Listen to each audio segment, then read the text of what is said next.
You're listening to the Options Insider Radio Network, the home of the Options Podcast. For more quality options programs, visit theoptionsinsider.com or search for Options Insider Radio Network in your podcast provider of choice. Listeners can also access all of our programming through our mobile app available in the iTunes and Google Play stores. Select programs are also available via live stream at mixlr.com/options-insider. That's mixlr.com/options-insider. Don't forget to follow along with your favorite programs and submit your own questions for the hosts at twitter.com/options, stocktwits.com/options, facebook.com/theoptionsinsider, or via questions at theoptionsinsider.com.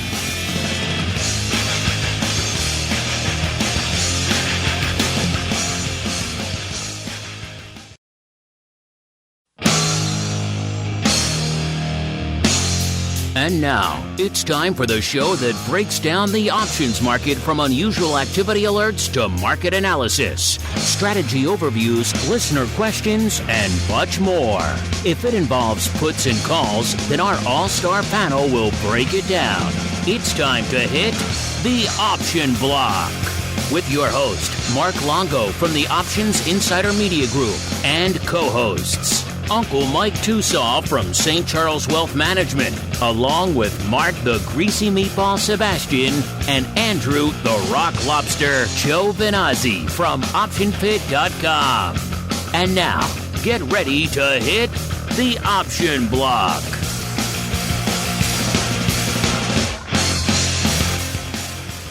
All right, everybody.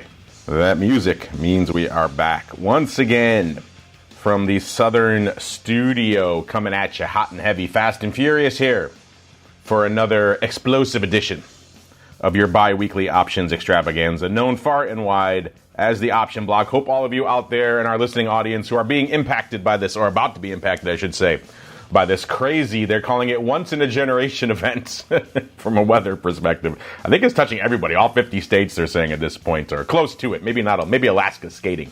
But outside of that, just crazy times here. So hopefully you're battening down the hatches. I've heard stories of potential whiteout and blizzard going on over there in Chicago soon. Luckily, I am here in the Southern Studio. So normally this might be an issue, but we are outside of the nexus, at least for right now here, of the long arm of Mother Nature. So fingers crossed that that continues here. My name, of course, Mark Longo from theoptionsinsider.com, as well as, of course, from the ever-compelling, at least we tend to think so, around these parts, Options Insider Radio Network. Reminding you, hey, hopefully you're liking what you're hearing, because I've seen a lot of new people discovering the content all the time.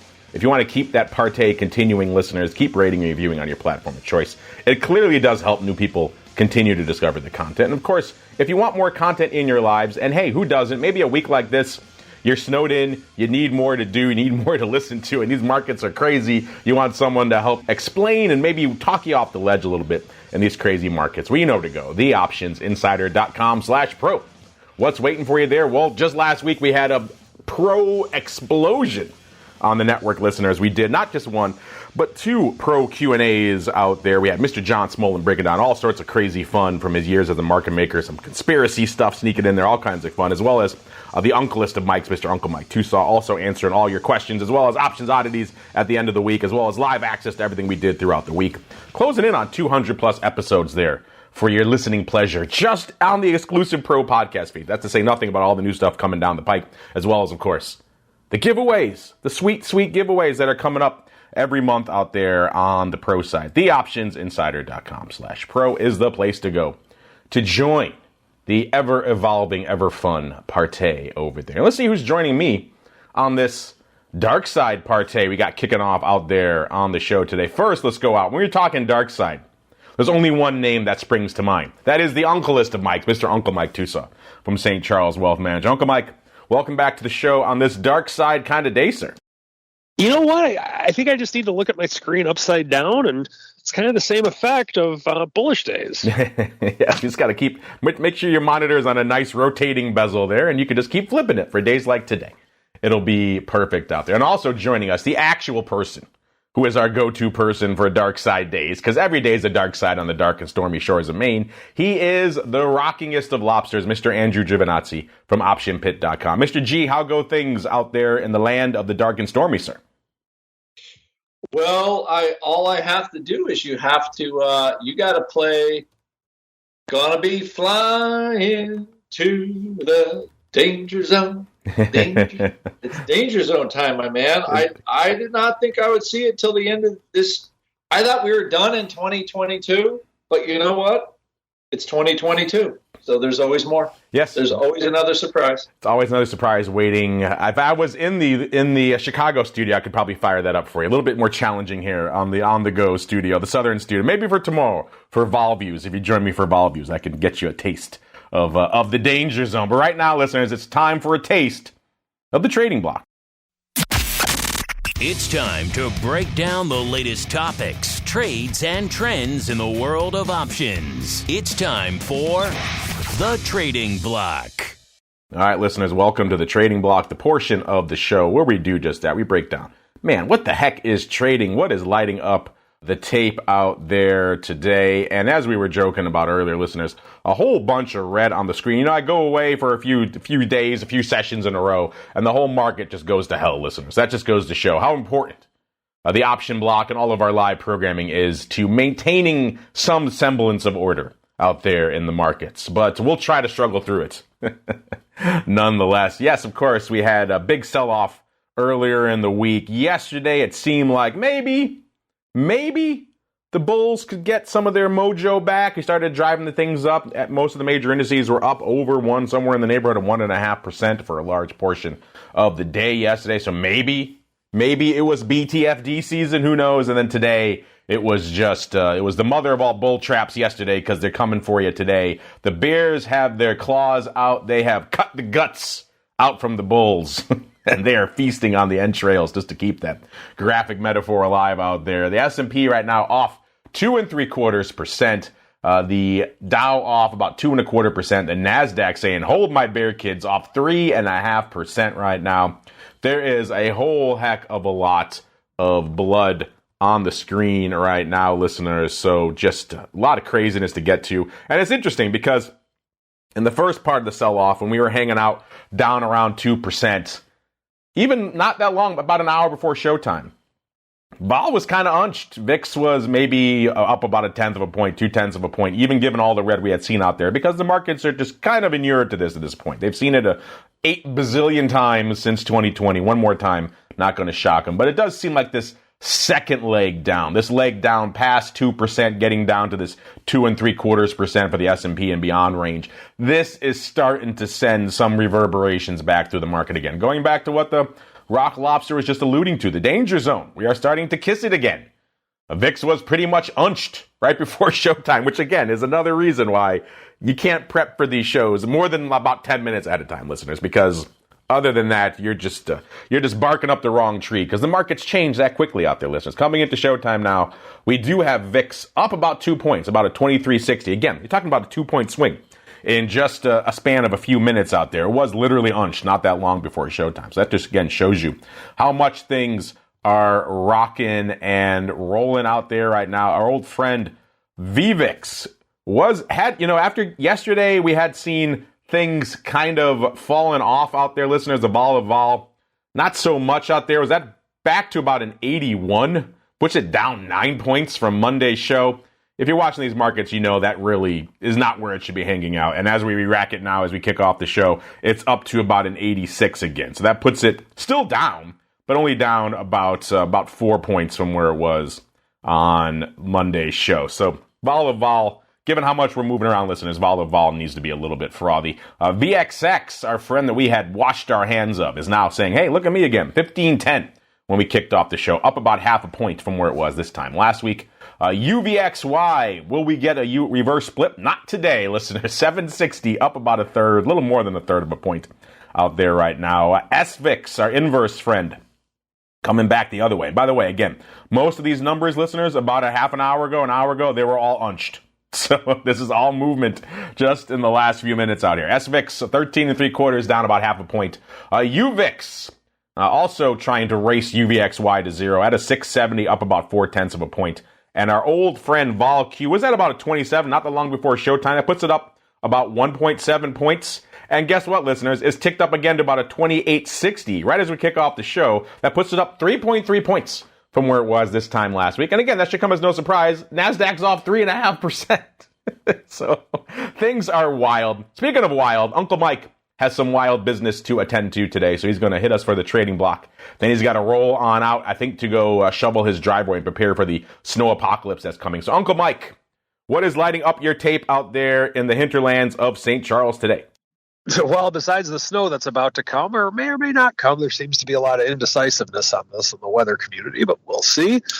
Besides that, like I said earlier, I think I just need to turn my monitor upside down when looking at these charts, or stand on my head or something, because holy cow, this is a brutal day today. One thing that, I know you always look to me for the ray of sunshine in days like today, but here it is. Real money a lot of times does not trade this time of year, meaning that institutions and people with large bank accounts are not out there to buy dips and things like that on days like today. They're vacationing this time of year. They're home with their families, whatever the case may be. And so when you have days like this, you're going to have more volatility typically. And so oftentimes, this could be an opportunity. I mean, I know one thing that I'm looking at with my clients right now is that if the Grinch steals Christmas, so to speak, with markets, and we have a down couple weeks, for a longer term, in the longer term section of the portfolio, I am a very excited buyer. Just looking at some names, and these aren't recommendations, but these are just some observations. Even if you kind of like Amazon, it's almost back to its COVID lows right now. Even if you kind of like it, how can you not love it? Google's another example of a stock that's pulled back quite a bit. Apple's another stock. These are technology names. Microsoft's another one. When you have stocks like that, this isn't a startup. These aren't whoever heard of stocks. These are stocks that rule the world, and they're depressed a lot in value. And even if you just kind of like them, I think these are long-term buying opportunities. Now, in the short term, anybody's guess at this stage. With my rules for my aggressive short-term strategy, I have very minimal exposure on right now, and come January, I'll make a decision as to where we go with that. But once January comes into play, I reset my number, so I'm actually very excited about these levels going into January.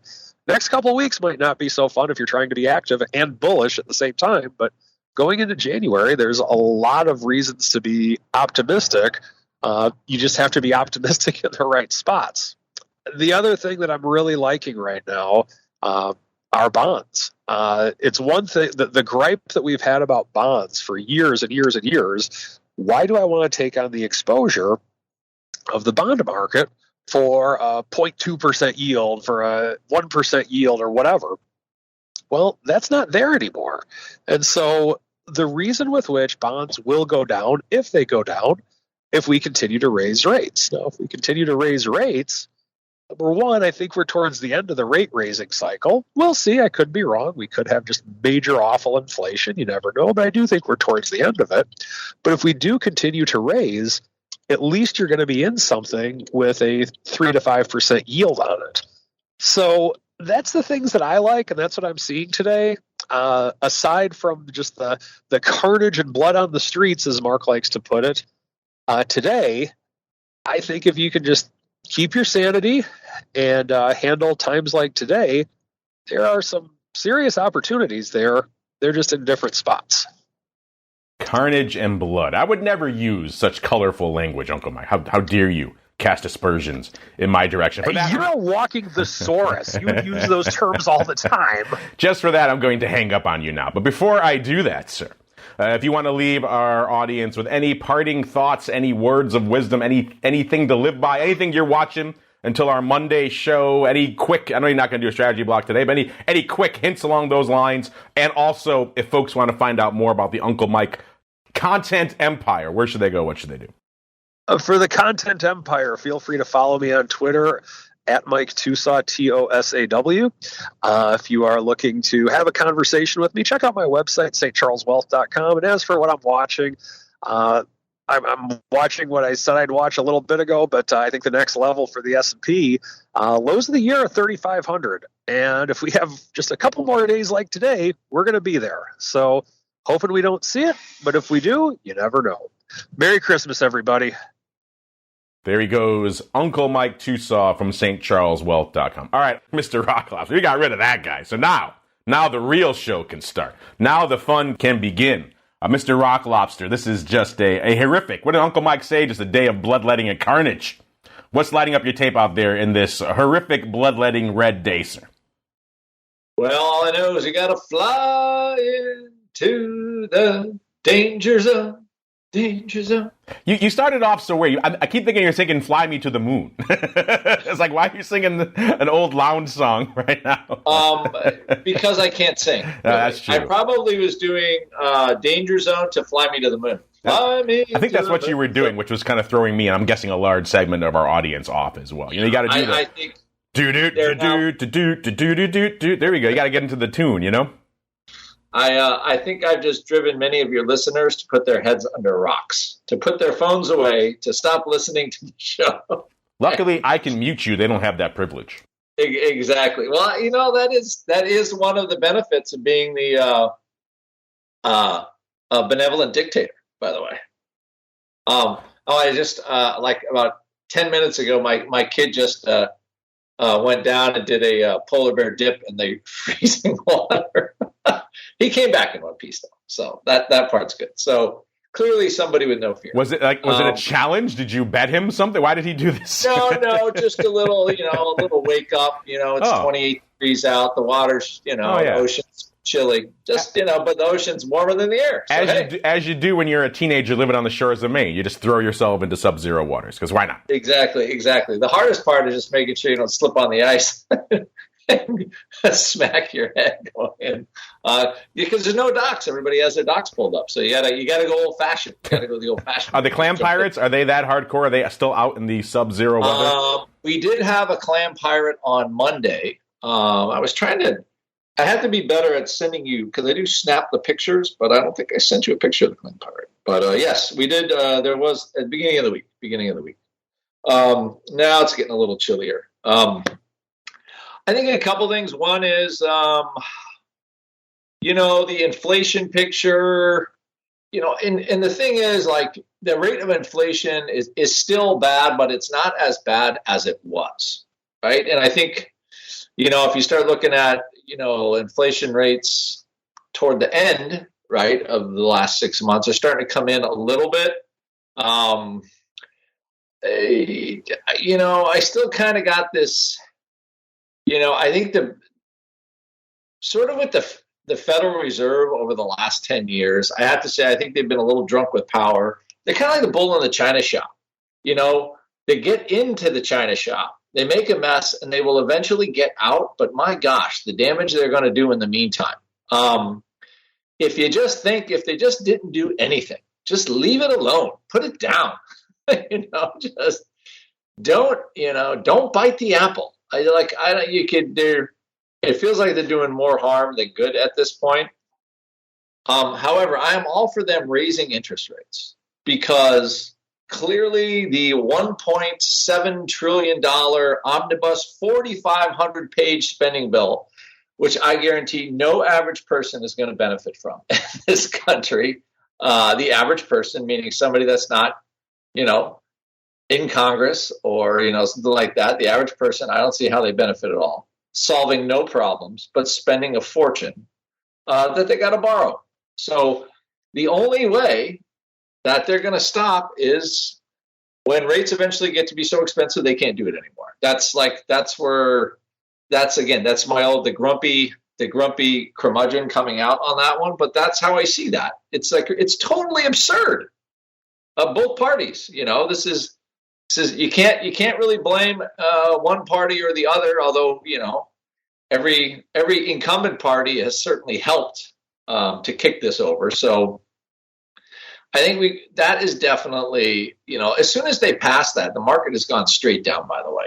If you just, if you look at cause and effect, right? We're kind of like doing that, and we're like, yeah, and then all the kind of sadness happened. Like we had a little bit of a rally yesterday, but overall, since there was kind of this tone deafness,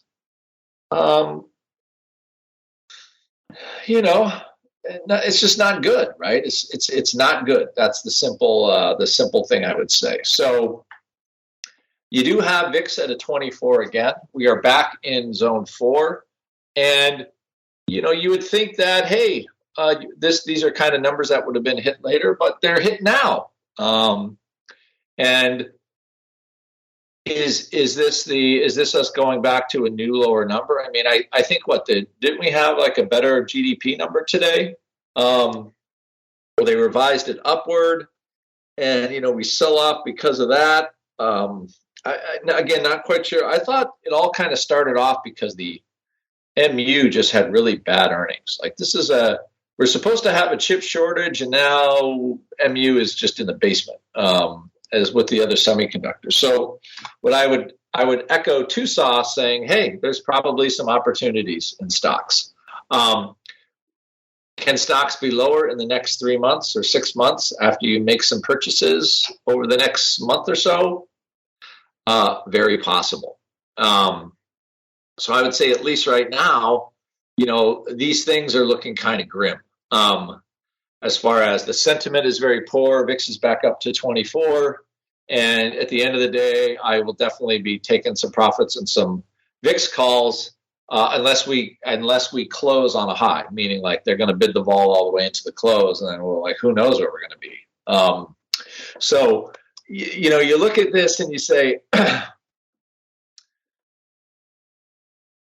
the government is not paying attention, and the other half, at least, from what I'll call the economic side of the government, right?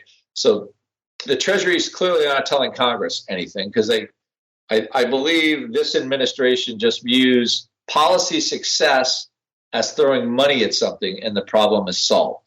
And that's right now when you look when they post the successful stuff. It's like, well, we spent money on this and we spent money on this and we spent money on this. Okay, and now we have inflation. But like you're not really solving any problems. Like we've discussed this 2022, the problems that started to creep up in February have not gone away. The only thing that has started to dampen somewhat is inflation is not as bad as it was in the beginning of the summer and late spring. And that's because interest rates have just gone straight to the moon. So, and there's a reason why they're doing that, but somehow, again, the two branches of government are not getting their heads aligned. And I think that actually is, that is extremely counterproductive for stock prices, and for sentiment. It's bad. It's just bad. Now, are there bargains out there in the equity market? Yes, but could we see new lows? I'm at this point. I thought the 3,800, 3,900, these levels would hold into the end of the year, and I don't really see the information that's necessarily changed. Right. So Powell says he's going to raise. Market knew that, and now all of a sudden, what? Because GDP is growing, that things are going to sell off because the economy is getting over hot. I don't know. I think there's the two forces. There is people going back to work after COVID, because there was such huge, like everything got screwed up. Supply, like all these things, you could argue, government policy, a lot of it made it worse. I don't think anything was improved. And eventually history will bear that out. But so you got everybody going back to work though and getting back to normal. That was a net positive influence, right? People working, spending money, and just getting back to life. And that was a hugely positive force against all this other stuff, inflation, war in Ukraine, energy prices spiking. So like you have these two things, and I thought overall, the economy would actually start to do a little better because generally it works. And now we're kind of stuck, now this is where government policy can make Like it could make problems. Like if the Fed raises too much, or that could be a problem. If the government doesn't stop spending money, that could be a problem because we're not fixing the inflation problem as fast as we could. So I think, there is a reasonable amount of uncertainty in all that. And I think that's what the equity market's reflecting today. Like we kind of thought we had a path, and now maybe, the path doesn't look as good anymore. So, and the thing that people might have been worried about in the background was, okay, our corporate earnings going to really suffer. And, I think the last earnings cycle in October wasn't terrible. It's just, you don't have that crazy growth. You certainly, all the multiples got chopped in all the big companies. And now MU comes out, and they kind of issue more of a dire forecast. And I think that started things off. And then the GDP thing, the Fed will be raising rates forever. And I think that's kind of where we got stuck. And that's sort of, that's where we are basically. So it would not surprise me to see us go a little lower. Although I don't see what the rationale for the total route and market lows are. Doesn't mean it can't happen, but it would surprise me to see that at this point. But volatility is starting to respond like the market can move. So, anytime you get a real bid for VIX like you're getting today, and it's still, you're seeing a 24 VIX and a near 3% move. So while VIX is bid and it's trying to stay in zone 4, it's certainly, it's not like it's going to 28 or 29 yet. So I don't think we're seeing the shoe drop before we hit to the, until we jump to the odd block. But it's definitely sad. And I think Congress is definitely contributing because they're out to lunch. If they would have passed some, where they, spending was somewhat reduced or something that had any kind of thought to it, I think stocks would have reacted better because at least, they were on the same page. But as of right now, I think traders and investors are like, well, maybe we're not, maybe the government can screw this up and make it worse. And I think that's what we're seeing right now. And it's funny you mentioned that upside we're getting out there in VIX, because you're right. I was thinking the same thing towards the end of this year. I was like, oh, maybe I can put on a little bit of VIX upside. Then I thought to myself, A, that's insane because the VIX can't catch a bid to save its life and hold it. B, I'm supposed to be on vacation, so what am I doing?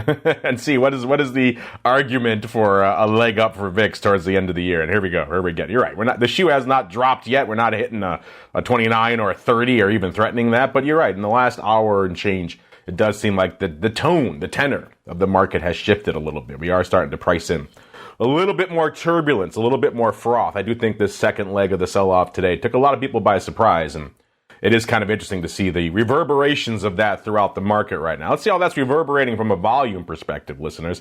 Let's kick it off out there in the product. We were just talking about our old friend VIX doing some numbers today, 303,000 contracts. Yeah, we're not kissing a million right now or anything like that, but given that the ADV is still kind of anemic, and you know my thoughts on that ADV number if you've been listening for the last week, I think it's a little bit dubious. It's back up now to 542, so something finally managed to budget after last week when every day was well north of the ADV, and yet somehow the ADV continued to fall apart. So weird stuff out there in VIX ADV land. SPY, 6.1 million contracts already today, listeners.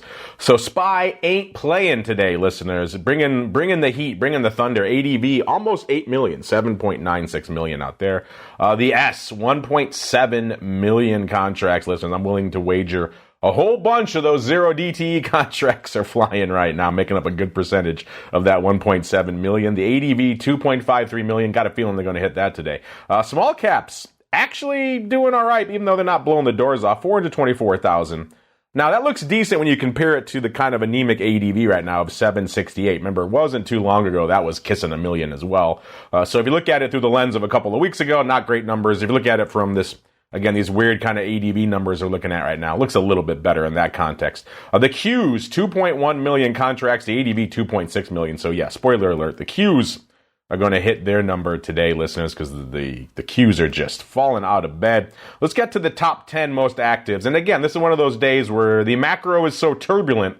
Do people sometimes forget the micro? And the answer is kind of yes, kind of no. Once again, it only cost you an anemic 187,000 contracts to break into the top 10. You might be forgiven for expecting more on a day when everything is melting down around your ears. That gets you to Netflix, listeners. 291 and about a half is where it's trading right now. Down 6.4 handles, or about 2.1% on the day. So quite a drubbing for Netflix. Look at this just 52-week chart, listeners, on Netflix to give you a sense of the drama that has gone on in Netflix over the past year. The 52-week high, 620.61. The 52-week low, 162.71. So as much as we've sold off already in the last few sessions, there's still about 130 handles away from the 52-week low. And God, an eternity, a lifetime away from the 52-week high. My goodness, 620 handle for Netflix out there. Crazy cakes. And that's only number 10, listeners. Number 9, one of the Rock Lobster's favorite. He was just talking about it. It is a good old Softy. Where is Softy hanging out right now, listeners? Let's find out. Let's see if there we go. 234, pretty much even, off about 10 and a third today. So they are coming for it. Remember I was talking last week, listeners, it seemed like there was a bit of a delayed reaction to this antitrust thing. And now it seems like maybe we're starting to get some of that priced in, along with obviously the rest of the market taking Microsoft down as well. Down over 10 handles, almost 10 and a half, about 4.25%, trading right around 234 right now, listeners. The 52-week chart on Microsoft, pretty impressive, but nowhere near as dramatic as Netflix, listeners. The low, 213 and 43, so not that far away from there, about 20-odd handles away from that, listeners. And the high was 344 and a third a year ago, so intriguing times out there for Microsoft. Again, good for number 9, I should say, 199,000. Number 8, the artist formerly known as Facebook. This is Meta.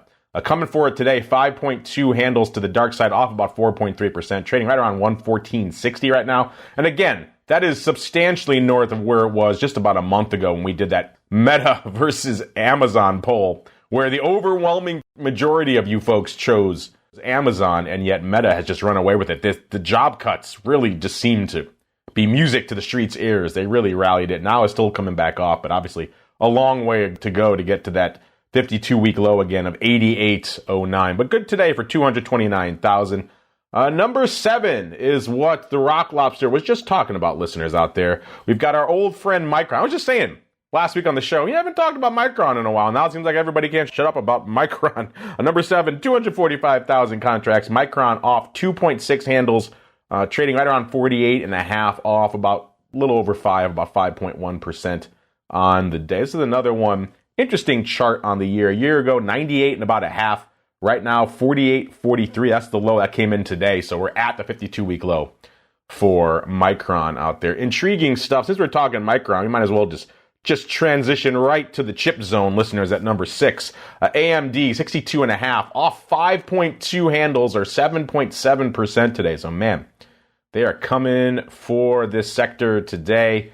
AMD good for 350,000 contracts on the tape. The 1-year chart on this name, 156 and 3/4 about a year ago. 54 and a half was the low, so not too far away from that right now, trading 62 and a half, listeners, for AMD. And then right behind it, once again, the Symbol Twins hanging out together out there, listeners. We've got right behind AMD, we have AMC at number 5, 553,000. So quite a jump between number 6 and number 5. Pretty much 200,000 contracts. Gets us to AMC off 81 cents, or 15.2% today, listeners. Again, good for 553,000 contracts. The 1-year chart on AMC, 34 and a third was the high, listeners. My goodness, does that sound like another lifetime or what?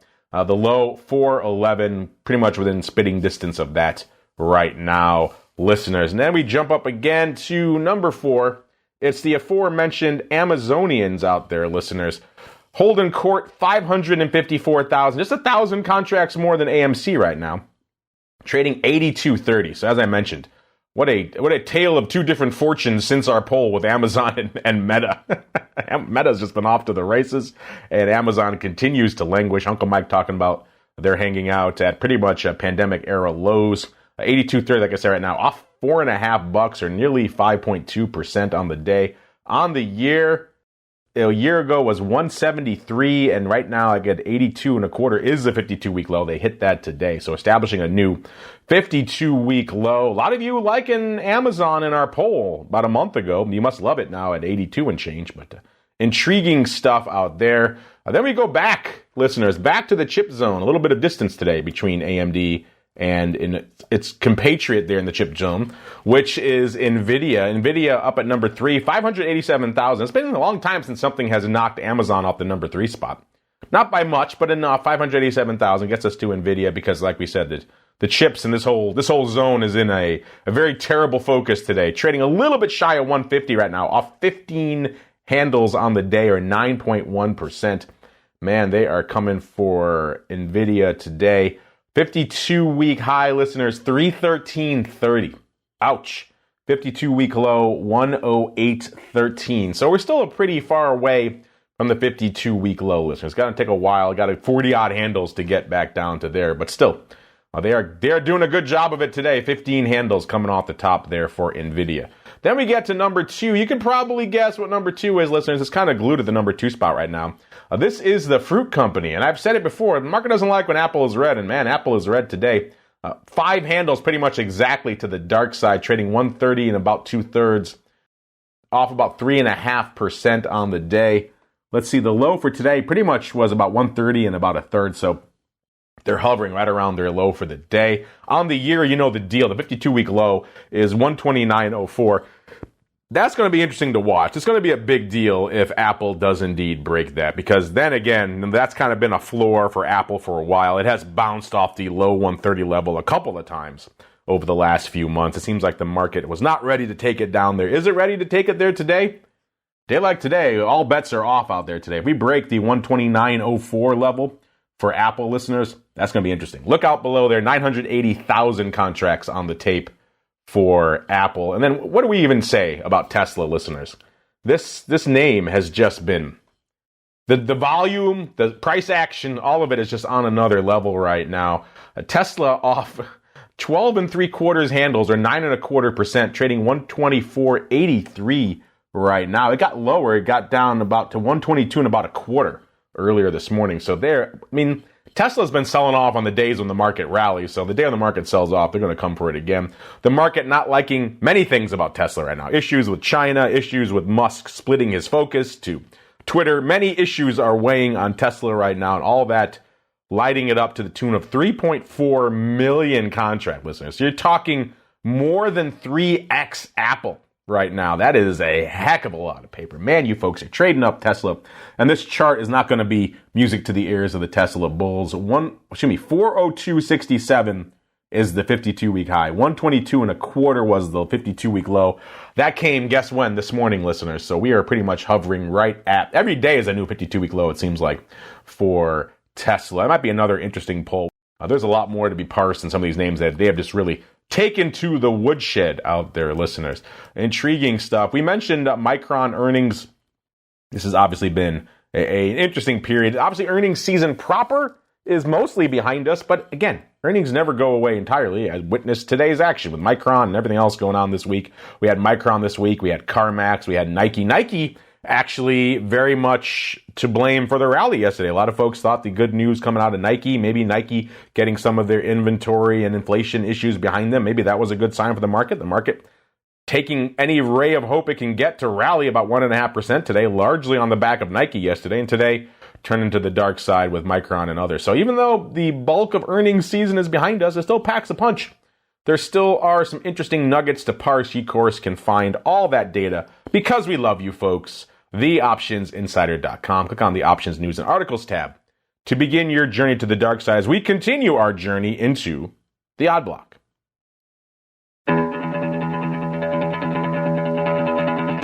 It's time to break down the most interesting, unusual, and downright questionable options activity that's been identified by theoptionsinsider.com. It's time for the odd block.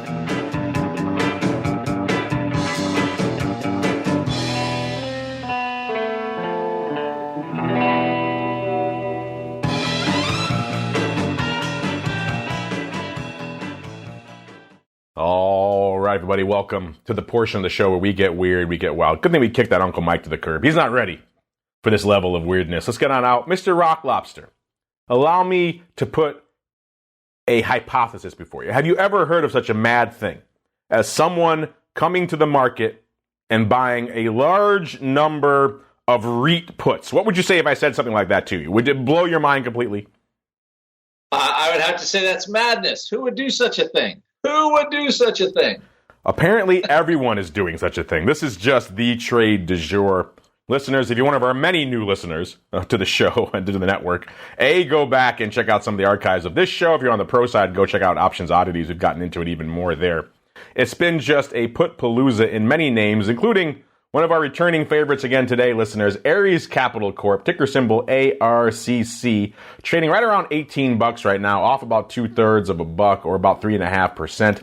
On the year, it's been, as the Rock Lobster likes to say, mostly a tale of sadness and woe, even though it's been a pretty tight range. 23 on the upside, 16 and about a half on the dark side. But this has been a story we've been watching all year long. People have been lighting up puts on this thing pretty much all year long. We talked about them on this show. We talked about them a lot on Options Oddities. I mean, we can go back to, on this show, all the way back to July 7th. Where we talked about someone coming in and scooping up the August 18 puts 15,000 times for 44 cents. It was about a 32, almost a 33 vol. The stock at the time, listeners, about $19, $18.93. So they were buying some pretty tight protection there. There were also earnings coming out in a few weeks on July 26th. The earnings actually seemed like they were decent because the stock got a nice little pop up to about 20 and a half. And that was where it closed on expiration. So those puts were still open. So our friends there, this was kind of early on in their saga of throwing money away on puts on this name. They dropped about 2/3 on this trade. Fast forward to the Rock Lobster and I back on Options Oddities just about a month and change ago on November 4th, talking about ARCC yet again. Someone coming in and loading up on 10,000 of the DEES 19 puts. They paid about 70 cents, 69 cents for these bad boys. The stock was not that far away from where it was on the last puts we just talked about, 19.5 bucks. And once again, they're buying tight protection. This was on November 4th, so they buy it about a month and change out. There were no earnings this time. The earnings are on February 8th. And this time, Mr. Rock Lobster, it looks like the trade kind of worked out. The stock closed at $18.36. So right around $18.30, which was their break-even point for this trade. They paid about 70 cents for these puts. These puts were still open. So on this one, they ended up breaking even, apparently, because the puts, they let them go out. So I guess they were happy to dump some stock. All that to fast forward to today, Mr. Rock Lobster, and they are back at it yet again today, this time scooping up 15,000 of the Feb 18 puts, lifting the offer yet again, paying 50 cents. That number should sound familiar, listeners. We talked about a bunch of 15,000 lots on this name in the past. That seems to be the number they like. That's about a 27 vol, if you're wondering. The stock was 1861, so they're passing the first Rock Lobster test, which is the stock's off about 60 cents in their favor, so that looks nice for them. As I mentioned, there are earnings. They are on February 8th, so we'll keep an eye on those. And speaking of keep an eye on stuff, Mr. Rock Lobster, as you'll recall, on Options Oddities, we are also watching a 10,000 lot of the Jan 18 puts out there in ARCC as well. So someone is back to play on the come line here in ARCC puts, putting their money up, Mr. Rock Lobster, saying the 18 strike in January and February, we are blowing through it. A, what do you think about all the paper I just talked about, Mr. Rock Lobster? And B, we think about people coming back to play for even more 18 puts in January a couple of weeks ago and now in February again, sir. Yes, I believe that this has been continuing, ongoing, steady put buying, but none of it has really made any money yet, to be honest. I haven't seen I guess the early paper aside, there hasn't been really any kind of what I would say like home run, there hasn't been any sort of home run paper, as it were. So while this group is looking better, right? Like passing the sniff test and all that. None of these have. I don't. Unless I'm mistaken, I don't think anybody's really hit the cash register yet on these.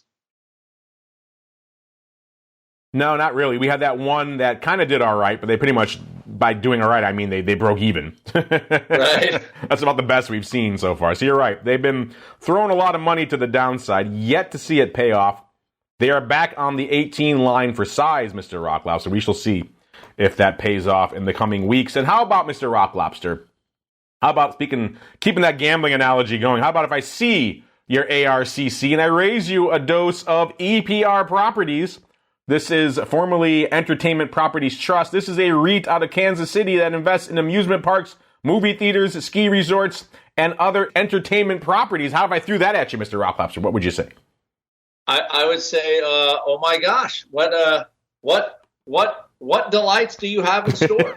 What delights? What REIT puts do you have in store? Delights next. That should be the name of our show. REIT put delights. Yes. REIT put delights. Who thought that would be an appetizer? Who wouldn't who wouldn't download a show entitled REIT put delights? I mean, that's just music to the ears of the investing masses out there.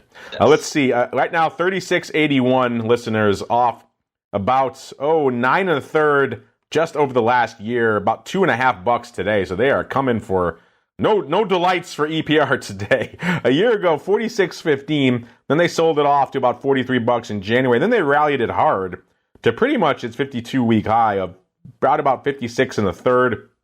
Then it sold off in June, back down to about $43.50. And they rallied it again up to around $56 again in August. And then that's all she wrote. They just came for it, crushed it down to pretty much its 52-week low of $34.50 on September 29th. Then they tried to rally it again, got up to about almost $41, just about a week and change ago. Then they've just fallen off a cliff again with this latest leg of the sell-off, listeners. So once again, REITs coming under fire. What did we find out here, listeners? We got some more scooping of puts, in particular 8,600 of the Feb 35 puts going up for $1.05. So they lifted the offer on these. That's a 36 vol. The stock was $37.80 when this trade went up. Let's see. So it's $36.80 right now. So they made $1 on the stock already. So that's looking pretty good. There is an earnings announcement in February. It's on the 21st. I do believe that's after expiration. I'll have to check. And then they've come back and done more. A total of about 11,000 on the day. So they clearly like these puts, Mr. Rock Lobster. So there we go. 2 for 2. More size puts this time in everyone's second favorite REIT, EPR, sir. What delights do you have in store for us? Yes, I was about to say, these are put delights. I keep thinking of, it makes me want to go to a Chinese food place, like in San Francisco. They have these amazing dim sum places. They had and the ladies would come around the carts with all the, and I literally, delectable delights, everything was great. You say, bring me your delights, dim sum lady. You cannot go wrong. You cannot go wrong at the dim sum places in San Francisco. They were quite fantastic. However, will these puts equate to a delectable delight for the buyers? Again, not sure, just because, today they're looking good, right? 30, 40 now, 10,000. They bought 10,000. I'm seeing 10,000 total on the tape. They picked a good day to buy them. My big question is, in 2 weeks' time, will they be selling them and making money on them? I mean, because all the open interest has been building in all of these things. It's like one of these things where, I know the market goes down, but I certainly don't want to see the whole REIT market go to zero. So, while I understand them buying these puts because of the, carry and the Fed basically trying to just break everything somehow. And they're trying to get people to be serious about inflation, which I've made it well known that the people who most need to be serious about it are not quite yet. But I think Powell should just go to Congress and just start kicking people in the head. Say, hey, stop spending money. But until that happens, he will resort to raising rates, and people will resort to buying these puts. But, you have to think about it. This is probably the first day we've seen a put purchase in this group, and on day one, the trade's up like 30%. Day one. That's new for us. Yeah, there haven't been, outside of our joking listeners, there have not been many delights in these trades that we've profiled over the course of this past year. It's been a lot of treading water and then occasionally losing a lot of money on these trades. So obviously they own the underlying, so they're not angry that the underlying doesn't fall out of bed. But still, it's just these options trade, which is obviously the lens that we're coming at it here for the show listeners. The options trades, the options segment alone, not exactly been lighting the world on fire, but we shall see.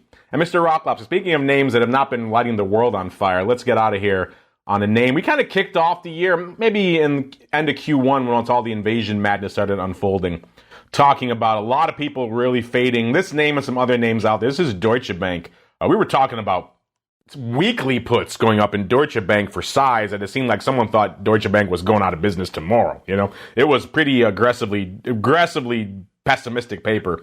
We have seen some of that mitigate out there obviously they're still around over the course of the year. Deutsche Bank trading right around 11.14 right now, off about 20 cents or about 1 3/4%. On the year, a little bit of a different story. Obviously, going back to last year, it had its high, ironically, about 16.70 just a few weeks before the invasion in February. Then it fell off a cliff. It got down to about $9.50. And that wasn't a 52-week low, actually. They actually tried to rally. And in spite of all that put paper we saw back in March, it did rally again up to about $13. Then the rest of the year is kind of a long, slow slog down to its low for the year of about 7.25 on October 11th. Then over the last few months, it's looked a lot better. It's rallied from 7.25, its low for the year, up to where it is right now, right around 11.14 or so. So the last few months have not been the horror show that maybe you would have assumed at the beginning of the year if you looked at all the crazy put paper flying fast and furious on this name. But Mr. Rock Lobster, that put paper is back. This time not quite as near dated. We're going out to February. February 11 puts going up 4,108 times for 65 cents, lifting the offer. That's a 43 vol. And then we saw some more going up, 2,432 going up for 60 cents. So we saw quite a few of these 11 puts. I'll have to go check and see what the total is on the day here, but at least 6,500 so far of these Feb 11 puts. Mr. Rock Lobster, what say you, sir, on more people looking for the demise of Deutsche Bank, sir? Well, yes, this is one more time where there's been a lot of paper. It's been huge. And it has not quite been correct as of now. So let me see. I'm just looking at Deutsche. Okay, so our equity market looks pretty ugly today. Deutsche Bank is down 19 cents. And yes, they're buying. Yes, they're buying more puts. I totally see that. But they haven't. We've got some of these on in big money flow, and it has been an overwhelming bunch of puts purchased. However, but these are bid. They're bid on the day, but on a day when volatility is going up and the market's looking south. You used to be a market maker. You're not going to stand in there with the dummy hat on and say, I'll keep selling more of these into the hole. So, if you want to buy puts today, you got to pay for them. I'm actually doing the opposite, and I'm getting rid of all of my upside VIX, and not all, and getting rid of some of my SPY put spreads. So this is the day you want to give it back after you borrowed it for a while. As fills are popping in now as I speak. So, at least right now, all these trades look right and they're making money. So, but we'll see if there's some follow through. As we follow through into our final segment, it is time to go around the block. It's time to tell you what we'll be watching on our trading screens until the next episode. It's time for Around the Block.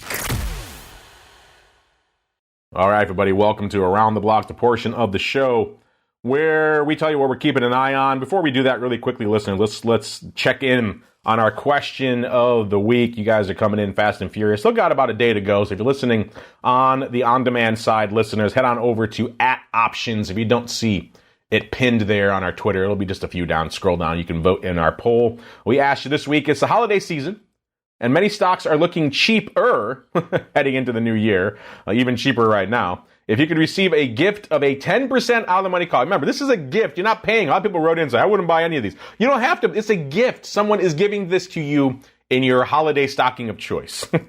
So you could turn it away if you like, but these are free calls. Who wouldn't want them? If you could receive a gift of a 10% out of the money call expiring December 31st of next year on one of these 4 names, which one would it be? Gave you 4 choices: Amazon, Facebook, Tesla, or Apple. Mr. Rock Lobster, which way are you going? Which way do you think our audience is going? So I get a choice of a call. What you get a free 10% out of the money call expiring at the end of next year on one of these 4 names. Which one are you picking, and which one is our audience picking?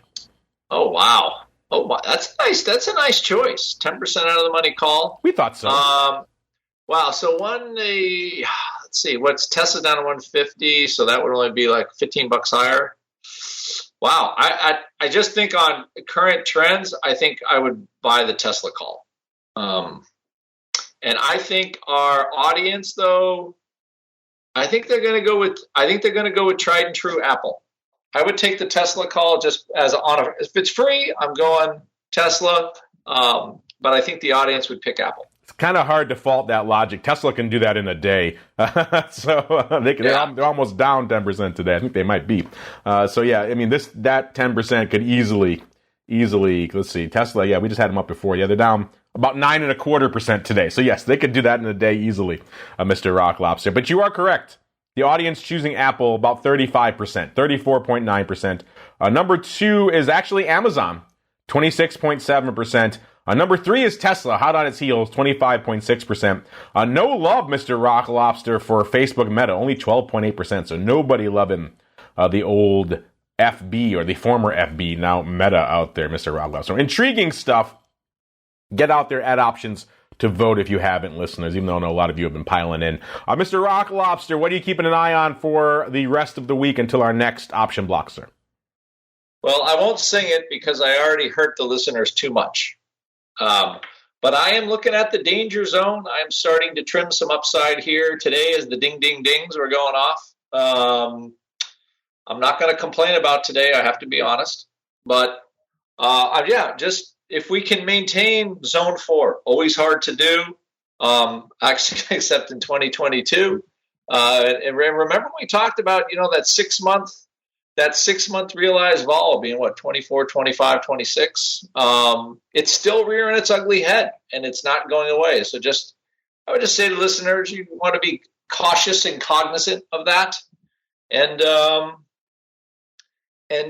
we'll see how and where it all goes from here. But that's really what I'm looking at, because I feel like it's all just weird sentiment and not real stuff at this point. You can say that about a lot of the market this year, sir. A lot of weird sentiment and not real stuff. Unfortunately, listeners, that is going to do it for us today on the old OB. Uncle Mike, of course, had to leave. Head on over to stcharleswealth.com. Check out what he has cooking over there. And Mr. Rock Lobster, sir, where should folks go if they want to see what you got in the hopper in the land of the pit? Yeah, go to our Spy Master. I just said, as we speak, just closing another trade. So going to notch 12 out of 13 wins, considering what the market's done over the last few months. I don't think that's too bad. Go to, check out our Spy Master, check out our Nitro Trader with Mark and I. That's if you want to learn to trade like a long short pair strategy. It's been doing very, very well. Obviously, more volatility is better for those strategies. So, it's kind of moving along nice. So go 888-TRADE-01, ask and tell Ted that I sent you, and you get 10% off anything at Option Pit if you want to learn to trade these here options. There you go. Check them out in the land of the pit, listeners. And as for us, we'll be back in a little bit with Twifo. Dan the Man Gramza joining me to talk about all things futures options. So that should be fascinating. Always a fun time when he joins us. So live folks, stay tuned for all that fun. And for the rest of you, we'll see you back here, Twifo, on the on-demand side. And then tomorrow, of course, Vol Views at noon. And then back again next week, another episode of the Option Block. Stay safe out there, everybody. You're listening to the Options Insider Radio Network, the home of the Options Podcast. For more quality options programs, visit theoptionsinsider.com or search for Options Insider Radio Network in your podcast provider of choice. Listeners can also access all of our programming through our mobile app available in the iTunes and Google Play stores. Select programs are also available via live stream at mixlr.com/options-insider. That's mixlr.com/options-insider. Don't forget to follow along with your favorite programs and submit your own questions for the hosts at twitter.com/options, stocktwits.com/options, facebook.com/theoptionsinsider, or via questions at theoptionsinsider.com.